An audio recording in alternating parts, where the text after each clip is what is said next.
কিছু মানুষ কিন্তু মুরগির গোশত চাইতে মুরগির গিলা কলিজা ঠ্যাং ডানা সামেগিন পছন্দ করে, আবার অনেকে কিন্তু রাঁধতে জানে না বলে নাক সিটকেনে শুরু করে। আসসালামু আলাইকুম এভরিওয়ান, বেগুনের কি অবস্থা? আজ জানা করে নতুন আলু দিয়ে মুরগির গিলা কলিজা রান্না করে দিই। আমি তো প্রথমে নিয়ে নিছি এনে নতুন আলু কিউব কিউব করে কাটে নিছি। এর পরে মুরগির সাম ডানা ঠ্যাং গিলা কলিজা এগিয়ে লবণ হলুদ কিনে লেবু রস দিই ভাপ তুলে নিছি। একে লেবু রসটা দিলে যে একটা ফ্রিজের বাজে গন্ধ আছে ওইটা জাগোয়। এরপরে একটা কড়াইয়ের মধ্যে পরিমাণ মতো তেল দিয়ে দিছি। তেলটা গরম হয়েছে, এবার মুরগির গিলা কলিজা সাম ডানা ঠ্যাং এগিন দিয়ে দিলাম ডালি। এবার অনেকক্ষণ ধরে লাইছে বাজি নিতে হইব।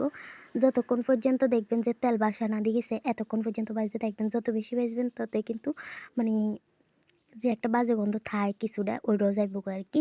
এই তো কথা কইতে কইতে বাজাও কিন্তু কমপ্লিট হয়ে গেছে। এবার নামাই নিতে হইব। তা একে একে বেগিন নামাই নের আর কি।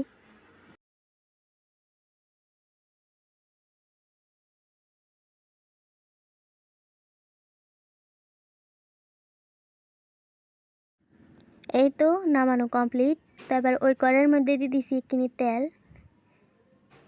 তেলটা গরম হয়ে এসে এবার দিয়ে দিলাম মিডিয়াম সাইজের দুটো পেঁয়াজ কুচি করি, তেজপাতা এলাচ দারচিনি দিয়ে দিলাম, 3 টেবিল চামচ পরিমাণ রসুন বাটা, 2 টেবিল চামচ পরিমাণ আদা বাটা। এক্ষেত্রে কিন্তু রসুন বাটাটা এখানে বেশি লাগে।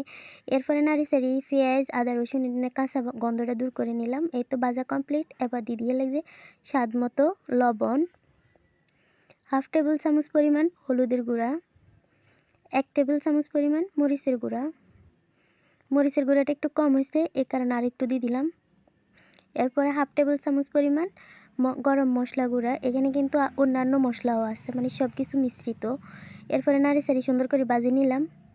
তা এবার গদুর পানি দিয়ে লাগছে, নইলে তো মশলাটা কড়াইয়ের মধ্যে লাগে যেত না। এলে গদুর পানি দিয়ে দিছি, দিয়ে আবার এখানে লাইছে পানির লগে মিশিয়ে নিলাম।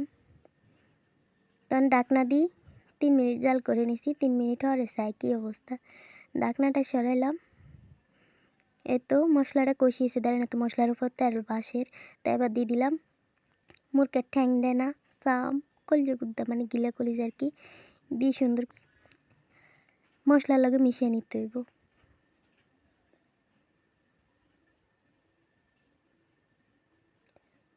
এই তো মিশানো কমপ্লিট। এবার ডাকনা দিই 4-5 মিনিটের মতো জাল করে নিতে হইব। এ ফাঁকে কিন্তু আরও কয়েকবার ডাকনা সরাই লাড়ি দিছে, নাকি সময় আর একটু বেশি লাগছে শিওর করতে পারি না, মানে আর দাঁড়ানোর মতো আর কি 5 মিনিটের মতো হইব। যাই হোক, এবার আমার কাছে আবার লাই দিতাম মুখে কবরে আলু দিয়ে লাই দিব, তখন আলু দিয়ে দিছে। দিয়ে এবার আবারও মশলার লগে মিশিয়ে নের, যেহেতু এনে পানি তেমন ইউজ করে না, এই কারণে বারবার করে লাইটটা নইলে তো কড়াইতে লাগে যাব। তো ডাকনা দিয়ে প্রায় 7-8 মিনিটের মতো জাল করে নিচ্ছে যাতে আলুটা পরিপূর্ণ সিদ্ধ হয়, কিন্তু এই ফাঁকে আরও কয়েকবার হচ্ছে নাড়ি চাড়িয়ে দিছে আর কি। এই তো আলু মুরগির গিলা কলিজা সামডানা ঠ্যাঙে গেন সুন্দর মতো কষিয়েছে। তাই এবার অন দিতে লাগছে টমেটো আর কাঁচামরিচ দি মিশানোর লাগছে। এই তো লাইসে মিশানো কমপ্লিট। এবার ডাকনা দিই 2 মিনিট জাল করে নিয়েছে, 2 মিনিট হওয়ার লোকটা সানে। তো রান্না কমপ্লিট। তাই যে পর্যন্ত রইল, সবাই ভালো থাকবেন সুস্থ থাকবেন। Thanks for watching video. আল্লাহ হাফেজ।